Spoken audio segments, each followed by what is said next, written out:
الحمد للہ رب العالمین والعاقبۃ للمتقین الصلاۃ والسلام علی سید الانبیاء والمرسلین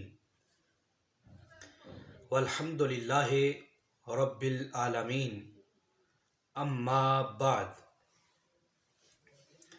فاعوذ باللہ من الشیطان الرجیم بسم اللہ الرحمن الرحیم یا ایہا الذین آمنوا توبوا الی اللہ توبۃ نصوحا صدق اللہ مولانا العظیم وصدق رسولہ النبی الکریم الامین ان اللہ وملائکتہ یصلون علی النبی یا ایہا الذین آمنوا صلوا علیہ وسلموا تسلیما الصلاۃ والسلام علیک یا رسول اللہ وعلی آلک واصحابک یا خاتم النبیین الصلاۃ والسلام علیک یا رسول اللہ وعلی آلک واصحابک یا جد الحسن والحسین۔ بعد از حمد و صلات واجب الاحترام میرے بزرگوں، دوستوں، بھائیوں اور عزت مآب میری ماؤں اور بہنوں، السلام علیکم ورحمۃ اللہ تعالی وبرکاتہ۔ آج حسب معمول آپ کی خدمت میں ایک اور پروگرام، ایک نیا پروگرام لے کے حاضر ہوں۔ تمام مسلمان بخوبی جانتے ہیں کہ رمضان کے مقدس مہینے کی آمد ہے اور ہر مسلمان بڑی بے تابی سے اس ماہ مقدس کا انتظار کرتا ہے تاکہ اپنے رب کو راضی کر سکے۔ آج کے اس پروگرام میں ہم جانیں گے کہ اس ماہ مقدس میں اللہ تبارک و تعالیٰ کی بارگاہ میں کیسے رجوع کیا جائے، کیسے پلٹا جائے۔ دوران خطبہ قرآن کی جو آیت پڑھنے کا شرف حاصل کیا ہے، اللہ تبارک و تعالیٰ نے فرمایا یا ایہا الذین آمنوا، اے ایمان والو، توبو، لوٹ آؤ، پلٹ آؤ، واپس آ جاؤ، الی اللہ، اللہ تبارک و تعالیٰ کی جناب میں، اللہ تبارک و تعالیٰ کی طرف پلٹ آؤ۔ اور اللہ تبارک و تعالیٰ کی طرف جب آنا ہے، پلٹنا ہے، تو کیسی توبہ کرنی چاہیے؟ فرمایا توبۃ نصوحا، توبۃ نصوح کے ذریعے اللہ تبارک و تعالیٰ کی بارگاہ میں پلٹ آؤ، لوٹ آؤ۔ اللہ تبارک و تعالیٰ نے انسان کو پیدا کیا ہے اور انسان دو قسم کے رجحان رکھتا ہے، خیر کی طرف بھی مائل ہو جاتا ہے اور شر کی طرف بھی مائل ہو جاتا ہے۔ اور بعض اوقات تو ایسا ہوتا ہے کہ انسان جب گناہ کر کر کے، برائیاں کر کر کے اپنے دامن کو آلودہ کر لیتا ہے، داغدار کر لیتا ہے، تو اس وقت انسان ایسا نہ ہو کہ ان گناہوں کی آلودگی میں، ان گناہوں کی آلائش میں، ان گناہوں کی دلدل میں انسان پھنستا چلا جائے، ڈوبتا چلا جائے۔ ایسا نہیں ہے۔ اللہ تبارک و تعالیٰ نے اس ڈوبتے انسان کو ایک امید دلائی کہ جب انسان اپنی جہالت، اپنی کم فہمی اور اپنی بشری کمزوری کی بنا پہ جب گناہ کر بیٹھے تو اللہ تبارک و تعالیٰ نے اس انسان کو ایک راہ دکھائی کہ اے انسان، جب تو اس راستے پہ، اس ڈگر پہ چلنا شروع کرے گا اور سچے دل سے جب تو اللہ کی بارگاہ میں رجوع کرے گا اور اپنی زبان سے اللہ کی بارگاہ میں اس بات کا اقرار کرے گا، یا رب العالمین ساری زندگی گناہوں کے اندر گزر گئی، مولا اب تیری بارگاہ کے اندر میں رجوع کر رہا ہوں،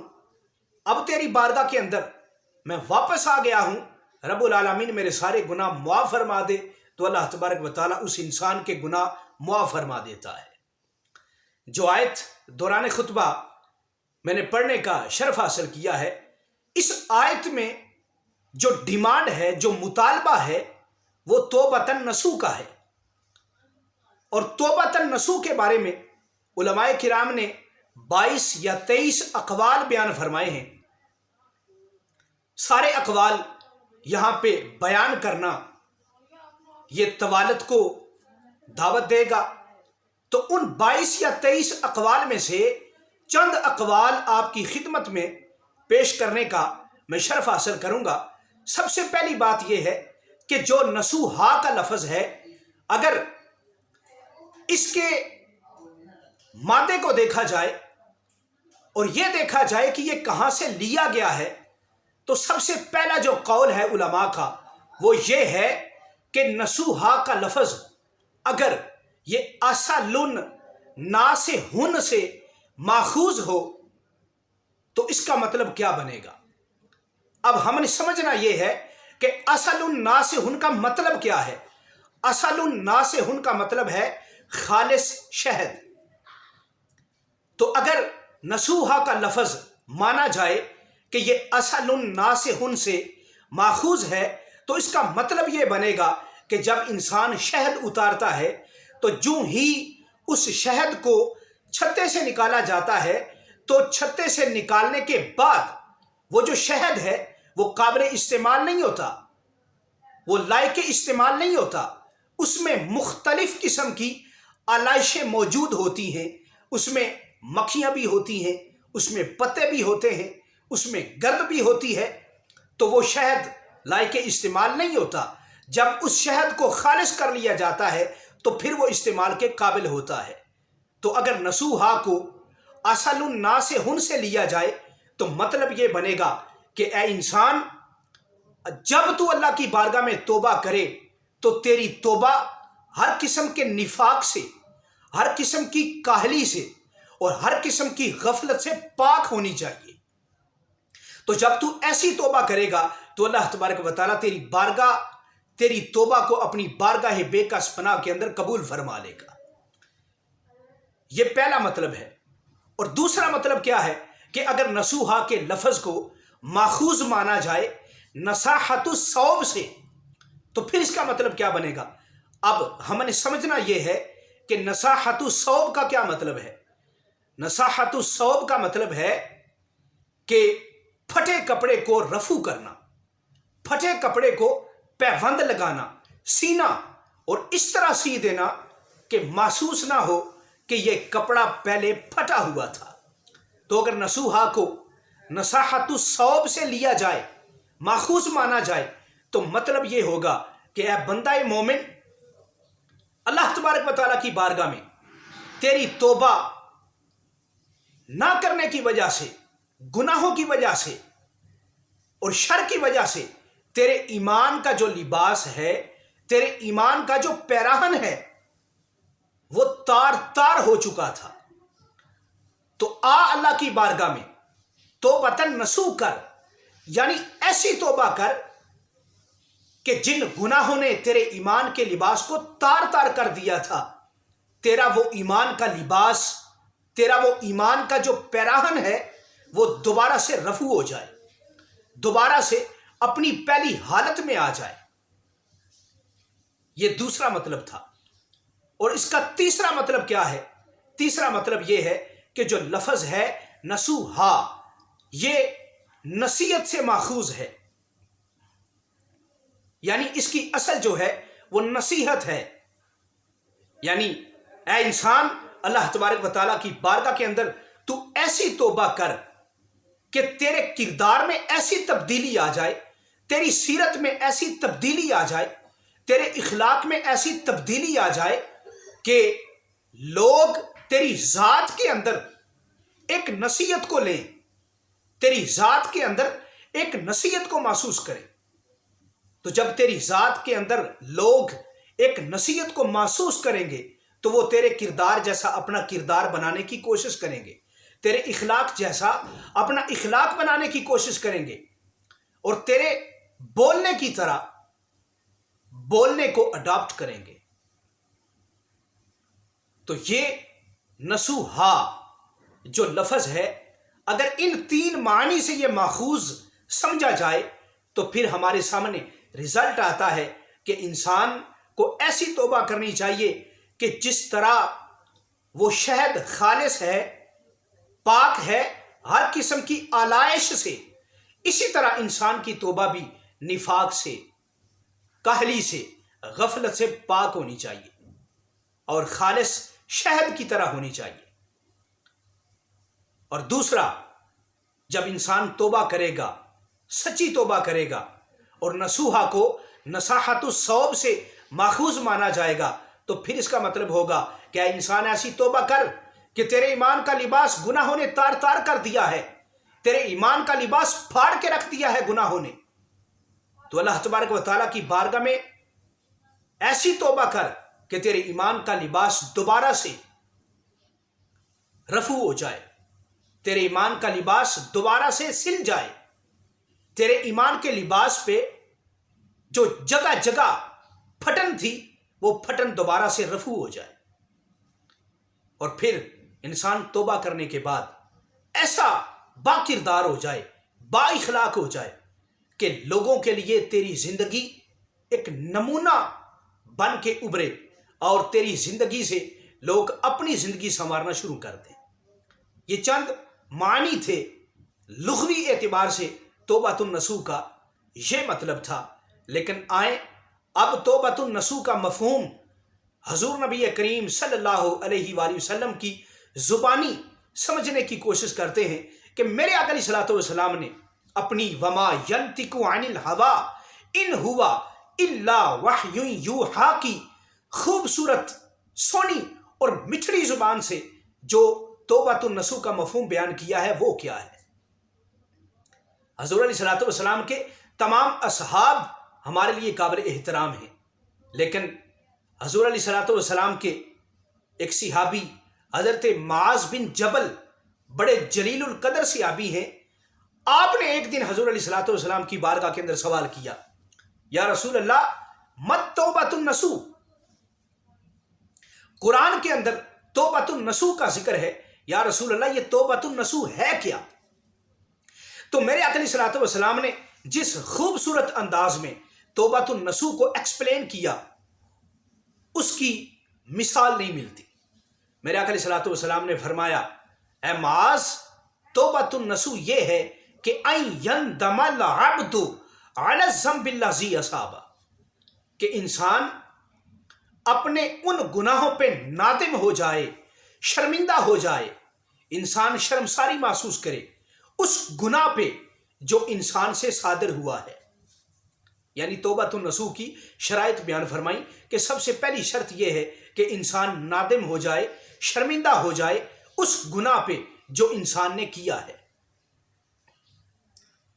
اور پھر دوسرے نمبر پہ کیا کرے؟ فَيَعْتَذِرُ إِلَى اللَّهِ تَعَالَى، اللہ تبارک و تعالیٰ کی بارگاہ کے اندر معافی طلب کرے، معذرت طلب کرے، یا رب العالمین مجھے معاف کر دے، میں جو گناہ کر چکا، رب العالمین میرے اس گناہ کو معاف فرما دے۔ یہ دوسری نشانی ہے توبۃ النصوح کی۔ اور پھر میرے آقا علیہ الصلوۃ والسلام نے بیان فرمایا ثم لا یعود الیہ کما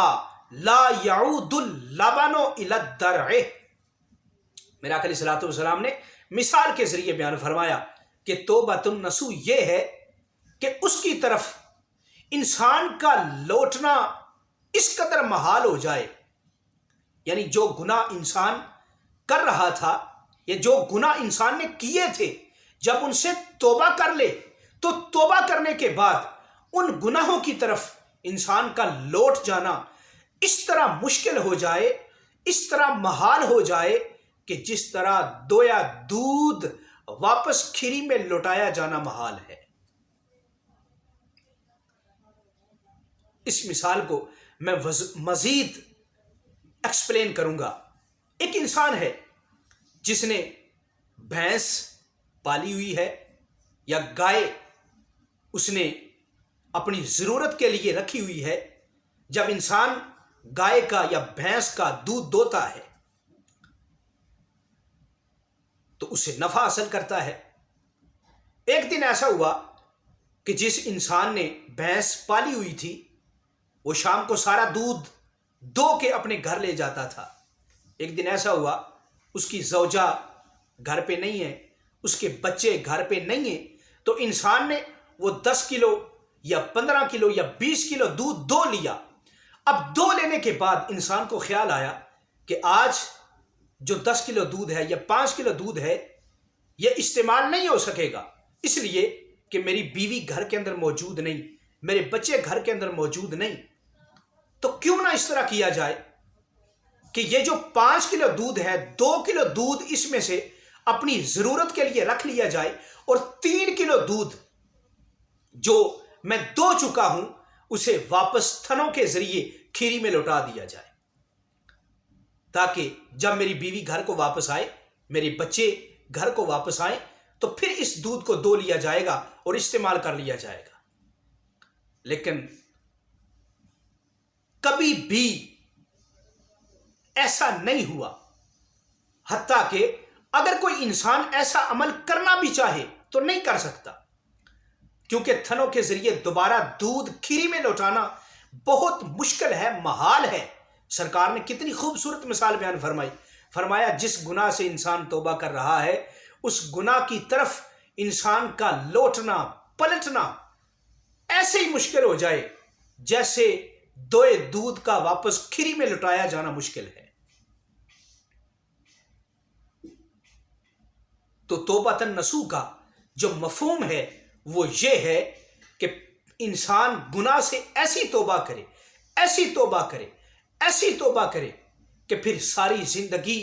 اس گناہ کے کرنے کا انسان سوچے نہ، وہ گناہ انسان سے سرزد ہو ہی نہ۔ تو جب انسان ایسی توبہ کرے گا تو وہ توبہ توبۃ النصوح کہلائے گی۔ میرے بزرگوں، دوستوں، بھائیوں، میری ماؤں، بہنوں، آج کا ہمارا جو درس تھا وہ یہی تھا کہ رمضان کا مبارک مہینہ آ رہا ہے، آئیے اللہ تبارک و تعالیٰ کی بارگاہ میں لوٹ جائیں، اللہ تبارک و تعالیٰ کی بارگاہ میں پلٹ جائیں۔ جو گناہ ہم سے سرزد ہوئے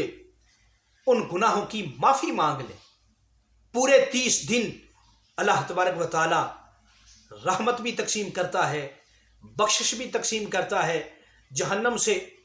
آزادی کا مژدہ بھی عطا فرماتا ہے۔ آئیے اللہ تبارک و تعالیٰ کی بارگاہ سے رحمت بھی حاصل کریں، بخشش بھی حاصل کریں اور جہنم کی آگ سے آزادی کا سرٹیفکیٹ بھی حاصل کریں، اور گڑ گڑا کے تضرع زاری کر کے اللہ تبارک و تعالیٰ کی بارگاہ میں اپنے گناہوں سے معافی طلب کریں۔ اللہ تبارک و تعالیٰ کی بارگاہ میں دعا ہے جو کچھ بیان کیا اللہ تبارک و تعالیٰ اس پہ عمل کی توفیق عطا فرمائے۔ اور میں گزارش کروں گا جو بھی میرا یہ بات سنے میرے چینل کو سبسکرائب کرے اور اس پروگرام کو شیئر کرے، تاکہ اس کار خیر میں اب سارے میرے معاون ثابت ہوں. اللہ تبارک و تعالی ہم سب کا حامی و ناصر ہو. وما علیہ الا البلاغ والسلام.